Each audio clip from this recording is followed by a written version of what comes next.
विधानसभा में हंगामा जबरदस्त देखने को मिला। स्पीकर ने कार्यवाही को फिलहाल स्थगित कर दिया है। सदन की विपक्षी विधायकों ने स्पीकर की कुर्सी तक जाकर कागज फेंके हैं, इस तरह की जानकारी मिल रही है। विपक्ष के विधायक जिसमें जयराम ठाकुर भी, जिन्होंने स्पीकर की कुर्सी तक जाकर बताया जा रहा है कि कागज फेंके, जिसके बाद निष्कासन कर दिया गया है। इस पूरे सत्र के लिए निष्कासित कर दिए गए हैं विपक्ष के 11 विधायक, जिसमें जयराम ठाकुर का नाम भी शामिल है। और इस पूरे पॉलिटिकल क्राइसिस पर केंद्रीय मंत्री अनुराग ठाकुर ने क्या कहा, वो अब आप सुनिए। कांग्रेस की हालत ऐसी हो गई है कि जहां जहां बड़े और झूठे वायदे किए वहां कांग्रेस मुकरती नजर आती है और इनके विधायक इनके से भागते नजर आते हैं। ऐसी क्या मजबूरी थी कि मात्र 14 महीने के अंदर इनके विधायक इनका साथ छोड़ गए। एक बड़ा कारण यह भी था कि एक गैर हिमाचली को टिकट दिया गया और हिमाचल के लोगों को ये पसंद नहीं था। छोटा सा राज्य हिमाचल, जहां से एक राज्यसभा का सदस्य बन सकता था, कांग्रेस ने वहां पर भी हिमाचलियों की अनदेखी की। और इसको लेकर भी गुस्सा जहां जनता में भी था, तो मुझे लगता है उसका कुछ आक्रोश कांग्रेस के नेताओं में भी होगा। लेकिन कुल मिलाकर वो अपनी ही सरकार से इतने दुखी हैं कि ना वायदे पूरे कर पा रहे हैं, ना कोई विकास कर पा रहे हैं। ऐसी हालत 14 महीनों में होगी कि विकास कार्य ठप पड़े हैं। वहां पे केवल सरकार और सरकार के मंत्री एक दूसरे पर ठीकरा फोड़ने का काम करते हैं कि आरोप किस पर लगाएं, विकास ठप पड़ा है और ठीकरा फोड़ने का काम हो रहा है। इस पर मेरे साथ पूरा पैनल लगातार बना हुआ है। आलोक मेहता सर हैं, हिमांशु जी मेरे साथ हैं, विनीत जी हैं, सौरभ दुबे जी भी हैं मेरे साथ, राहुल लाल जी भी बने हुए हैं और ग्राउंड से कामेश्वर भी हैं मेरे साथ। हिमांशु सर, अब विकल्प क्या नजर आता है कांग्रेस पार्टी के पास? क्या कुछ विकल्प है, क्या कोई रास्ता है कि अपनी सरकार, अपनी सत्ता बचा पाए वहां पर कांग्रेस?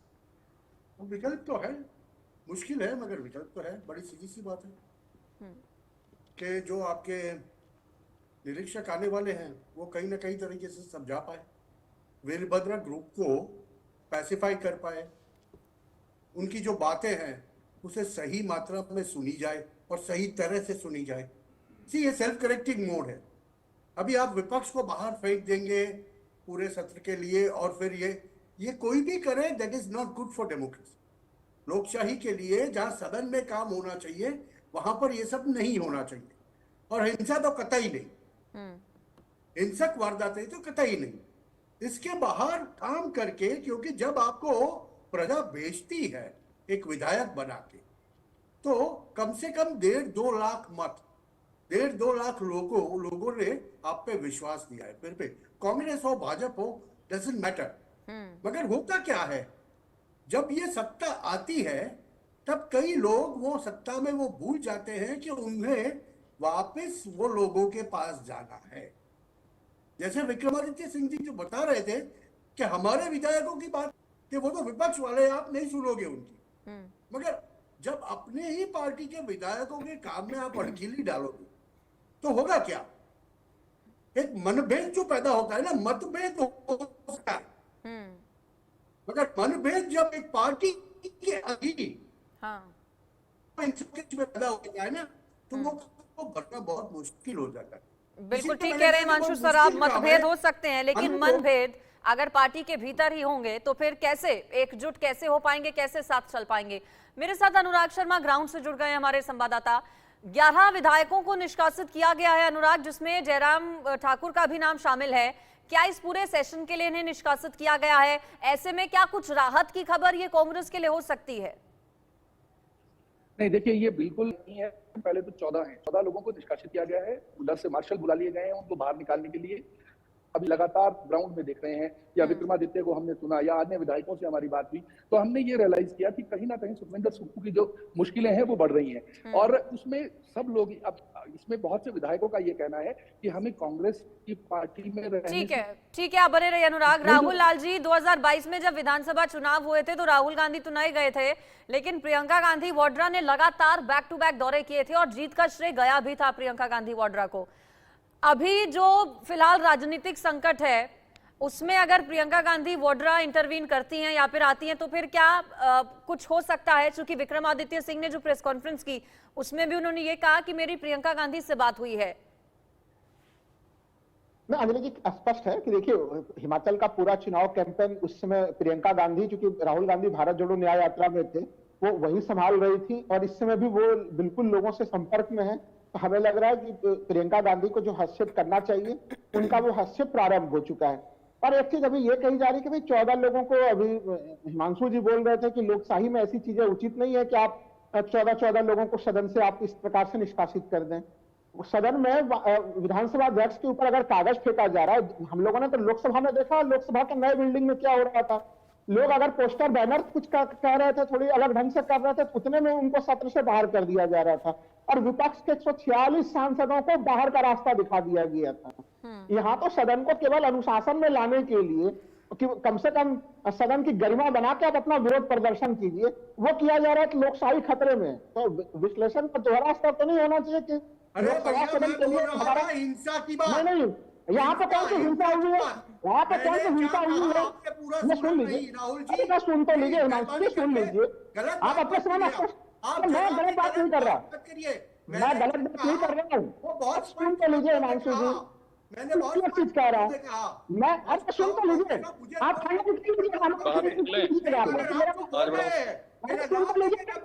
अच्छा ठीक है हिमांशु जी की बात सुनते हैं एक बार। राहुल लाल जी सुनिए। जब आप नाम देके बोल रहे हैं ये गलत बात है, मैंने बहुत स्पष्ट शब्दों में कहा हिंसा कतई, मैंने ये निष्कासन के बारे में कुछ बोला ही नहीं है। मैंने तो बहुत स्पष्ट रूप से कहा सदन के अंदर हिंसा किसी भी तरह से हो उसे मान्य नहीं रखना चाहिए। ये हिंसा नहीं थी भाई साहब, आप सोच के बोलिए और जस्ट बोलने के लिए कि ऐसा विश्वास देखिए यहाँ पे कौन सी हिंसा की कौन सी कहानी हुई है तो बता दीजिए। नहीं, मैं व्यक्तिगत तौर पर बात नहीं कर रहा, मैंने क्लियर कहा कि लोकसभा के सदन के भीतर लोकसभा अगर देश का विधायिका है तो, अरे मैं आपसे, अरे क्या बात कर रहे हैं, मैं आपसे देखो आप कौन सा हमला कर रहे हैं, विश्लेषण कर रहा हूँ कि लोकसभा में लेकर विधानसभा को लेकर अलग हो सकती बताया है, छोड़ दीजिए, मैंने बताया है ये लोकशाही के लिए ठीक नहीं है हिंसा। हाँ तो मैं यही चीज तो मैं कहता हूँ, हिंसा कहाँ हुई है इसमें, आप ये बता दीजिए। नहीं, मैंने ये कहा नहीं, आप चलिए ठीक है, मैं नहीं ले रहा हूँ, सुन तो लीजिए। अच्छा राहुल लाल जी क्या कह रहे हैं आप? देखिए गलत तो गलत है ना, हिमांशु जी ने यही कहा कि गलत है वो, मैं ये कह रहा हूँ। चलिए ठीक है हिमांशु जी, ठीक है हिमांशु जी एक बार सुन लेते हैं, बोलिए राहुल लाल जी बात पूरी कीजिए। हिंसा की कौन सी स्थिति बनी है हिमाचल प्रदेश के सदन के बीच में, हिंसा की कौन सी स्थिति बनी है, वहां पर कोई हिंसा हुई है क्या? मैं कह रहा हूँ कि देखिए सदन में लोकसभा का सदन है चाहे वो विधानसभा का सदन है, सुन आप इतना उत्तेजित क्या हो जा रहे हैं हिमांशु? लोकसभा के भीतर 40 सांसदों का निष्कासन हुआ था,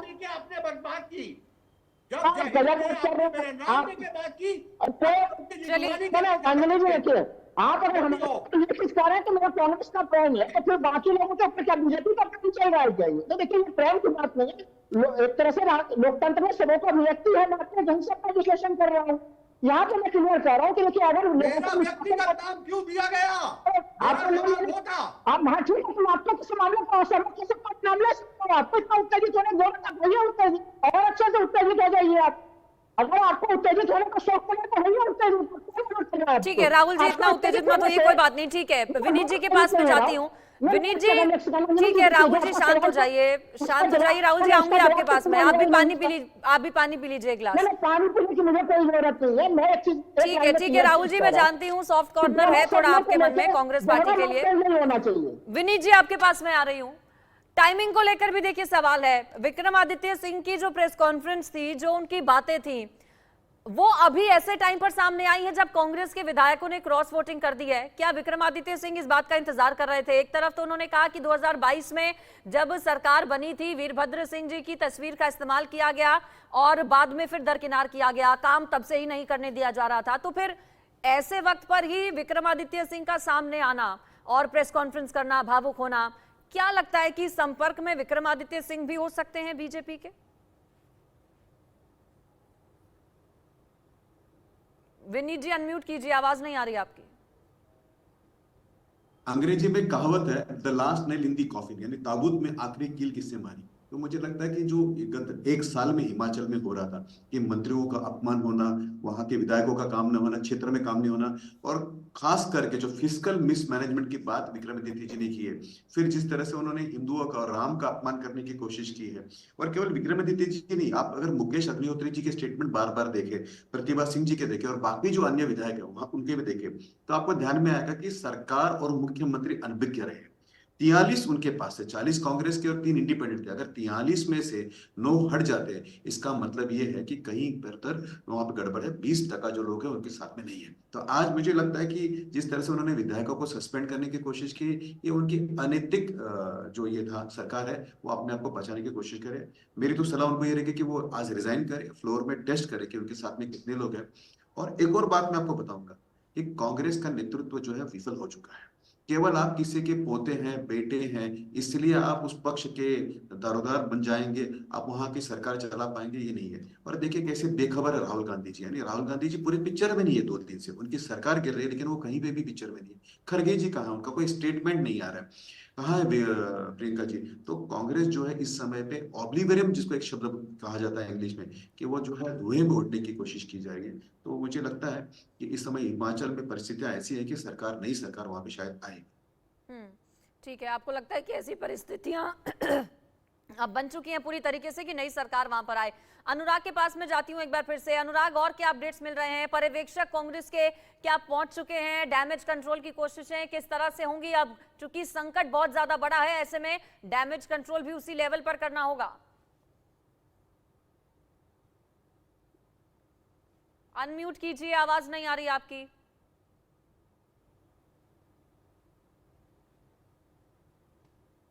हेलो जी जी, आवाज आ रही है? हाँ, सबसे बड़ी बात कि अगर हम ये बताएं कि राजीव शुक्ला जो हैं वो पिछले कल से यहाँ मौजूद हैं और लगातार वो जो है डैमेज कंट्रोल की कोशिश कर रहे हैं, परंतु अब जो स्थितियां दिख रही हैं वो अब ऐसी हैं जो हाथ से इनके बात निकल चुकी है। अगर हम ओवरऑल अभी तस्वीर को देखें, बीजेपी को बिल्कुल, जैसे अभी हमारे एक और प्रवक्ता कह रहे थे कि बीजेपी को बिल्कुल साइडलाइन करके अगर हम सिर्फ कांग्रेस के धड़े को देखें तो कांग्रेस के धड़े में भी इतना ज्यादा जो है वो उस वक्त उत्पात मचा हुआ है कि हर लोग जो है वो हर अपने अपने जो है रिलेशंस को भुनाने की कोशिश कर रहे हैं। जबकि हालांकि विक्रमादित्य ने अभी जो स्टेटमेंट दी है वो ये कहा है कि मैं केवल और केवल अकेला आदमी हूं जो रिजाइन करने जा रहा हूं, परंतु जैसे सुखविंदर सुक्खू बोल रहे थे कि मेरे साथ 34 लोग हैं और 34 के 34 इंटैक्ट रहेंगे, तो उसमें सेंधमारी तो शुरू हो गई। अब जो है जितने भी लोग हैं वो अलग अलग मुकर होते जाएंगे। वो अंदर की ताजा, क्योंकि विधायकों ज्यादा वो लगातार 1 साल से चल रहा था, जिसकी वजह से आज ये स्थिति जो है वो उत्पन्न हुई है। जी ठीक है। हिमांशु सर, डीके शिव कुमार, भूपेंद्र सिंह हुड्डा जिन्हें भेजा गया है, और डीके शिव कुमार को चाणक्य कहा जाता है कांग्रेस पार्टी में, चूंकि इससे पहले भी कई अलग अलग राज्यों में सरकार गिरने से उन्होंने बचाया है, लेकिन यहाँ पर तो संकट बहुत ज्यादा है। नंबर गेम के लिहाज से अगर देखें तो कल 34-34 इक्वल हुआ। अब विक्रमादित्य सिंह की तरह पीछे अगर कांग्रेस पार्टी होती है तो फिर कैसे बचाएंगे डीके शिव कुमार? देखो, 2 रास्ते हैं, बड़ी सीधी सी बात है। अब यही नंबर गेम रहा तो कांग्रेस की सरकार नहीं बची, ये जो वर्तमान सरकार है, क्योंकि स्पीकर, डेप्यूटी स्पीकर के वोट नहीं गिने जाएंगे और एक ऑलरेडी चला गया विक्रमादित्य सिंह। कांग्रेस को अगर अपनी सरकार बचानी तो उनको भी तोड़फोड़ करनी पड़ी, और जो वो प्रयत्न करेंगे, शिव कुमार आएंगे तो वो प्रयत्न करेंगे, भूपेंद्र सिंह हुड्डा भी करेंगे, राजीव शुक्ला कल से कर रहे हैं जैसे बता रहे। मगर क्या होता है कि ये जो बातें हो रही है, एक तरफ फिस्कल मिसमैनेजमेंट की बात कोई कर रहा है कि जिनके पिताजी के नाम पे आपने चुनाव लड़ा है, तो लोग उनकी बात सुनेंगे, आपको अच्छा लगे न लगे, मगर लोग बात सुनेंगे। और जब पिछला चुनाव हुआ था तब भी दोनों के बीच में जो अंतर था, भाजपा और कांग्रेस के बीच में, भले सीटों का बहुत बड़ा अंतर था, 40 और 25, मगर वोट परसेंटेज में आप देखें तो वो 1% भी नहीं था, 0.91% का डिफरेंस। अगर जीता वही सिकंदर बोला जाता है हमारी राजनीति के अंदर, हमारी लोकशाही के अंदर, तो वो बात सही है। मगर इसमें तकलीफ क्या होने वाली है, जहां तक मुझे समझ में आता है, जो मैं देखता आया हूं 25-30 साल से, वो मुझे ये समझ में आता है कि ये शिप जो है, ये शिप टूट चुकी है। तिराड़ इतनी बड़ी हो गई है कि उसमें पानी भरने से आप नहीं रोक पाओ। ठीक है सौरभ जी, आपको भी लगता है कि दरार अब इतनी बड़ी हो गई है कि नहीं रोका जा सकता उस दरार को आगे बढ़ने से, और ये डिले टैक्टिक्स का हिस्सा हो सकता है कि 15 विधायकों को निष्कासित किया गया है विपक्ष के? देखिए, निश्चित रूप से दरार जो है वो आज अभी नहीं आई है, दरार काफी समय से थी। और ये बात कांग्रेस पार्टी को समझनी चाहिए कि कांग्रेस का जो जनाधार है वो लगातार वेंटिलेटर पे जा रहा है, और उनके जो मुखिया हैं उनका अहंकार जो है वो एक्सीलेटर पे जा रहा है। भाई आप एक बात समझिए, मोदी जी का जो काम है ना, उस कामों की गिनती ने जो है वो कांग्रेस का जो कुनबा है उसका सियासी गणित बिगाड़ दिया है। वो मोदी जी का काम की वजह से उनका सियासी गणित बिगड़ रहा है, और जो उनका अंदरूनी अहंकार है, जो उनका शीर्ष नेतृत्व का अहंकार है, वो कहीं ना कहीं सामंजस्य बैठाने में लगातार नाकाम रहा है। अभी राहुल लाल जी जो जिक्र कर रहे थे, ये वही कांग्रेस पार्टी है जिसने जो है उपराष्ट्रपति का जो है वो मिमिक्री की थी, वहां सदन के अंदर बनाई थी, और ये लोकतंत्र की दुहाई देते हैं। ये सब सहयोगी मिलकर के एक उपराष्ट्रपति की देश के सर्वोच्च संवैधानिक पोस्ट पे है, उनकी मिमिक्री बना करके पेश करते हैं, और यहाँ पर विधानसभा के अंदर कहते हैं कि लोकतंत्र की हत्या हो रही है और ये हो रहा है। आपको अब समझना पड़ेगा कि जो कांग्रेस पार्टी है, जो कांग्रेस पार्टी के जो है जो क्रियाकलाप है, वो कहीं से भी संवैधानिक जो संस्थाएं हैं उनका मान सम्मान रखने में नाकाम रहे हैं। और यही कारण है कि जितने लोग आपसे जो है, जैसे ही आप राम से विमुख हुए तो यही विक्रमादित्य जी हैं। उत्तर प्रदेश के अंदर कई कांग्रेस पार्टी के नेता थे जिन्होंने कहा कि भैया ये निर्णय तो अत्यंत दुखद पूर्ण वाला है कि भगवान राम के शिलान्यास में प्राण प्रतिष्ठा में नहीं जाना, और उसके बाद से लगातार से जो है पार्टी के अंदर टूट हुई। ये सिर्फ और सिर्फ विचारधारा का मतभेद है, विचारधारा जो शीर्ष नेतृत्व का है और जो यहाँ पर उनके मंत्री हैं, कार्यकर्ता हैं, उनके मतभेद हो रहे हैं। इसी वजह से लोग छोड़ करके जाने को तैयार हैं। और जहां तक हिमाचल प्रदेश में मुख्यमंत्री हैं, मुख्यमंत्री देखिए, मुख्यमंत्री मैं तो मानता हूं बड़े अच्छे आदमी है, न जाने क्यों उनके मंत्री उनसे सामंजस्य नहीं बैठा पा रहे, लेकिन अगर नहीं बैठा पा रहे हैं तो ये दायित्व ये तो केंद्र में जो उनके नेता हैं उनका दायित्व बनता है। हाँ। या जो उन्होंने संगठन की दृष्टि से वहां पर्यवेक्षक भेजे हैं उनका दायित्व बनता है। भाई राजीव शुक्ला जी कई बार पर्यवेक्षक बन करके अपनी सरकारों को बचाया है, उन्होंने यहाँ पर भी बचाने का प्रयास कर ले। लेकिन इसमें आरोप अगर भारतीय जनता पार्टी के ऊपर आप लगाते हैं तो ये बहुत ही हास्यास्पद कहलाएगा, क्योंकि भारतीय जनता पार्टी आपके कुनबे में नहीं घुस रही हिमाचल में। वहां पर प्रशासन आपका है, सरकार आपकी है, मुख्यमंत्री आपके, विधायक आपको आपके लोग आपसे टूट रहे हैं। आपसे अगर आपकी विचारधारा नहीं जुड़ रही है, वहां उस विचारधारा के कारण लोग कहीं और जाना चाह रहे हैं, तो ये आपकी कमी है, आपके शीर्ष नेतृत्व की कमी है, और कहीं ना कहीं जो है ये कमजोरी जो है वो बिल्कुल टॉप लीडरशिप आखिर कहाँ है, कितनी एक्टिव है, ध्यान क्यों नहीं दिया गया? जब पिछले 1 साल से, जब 22 के अंत में सरकार बनी थी तभी से नाराजगी थी, तो क्या इसी वक्त का इंतजार किया जा रहा था?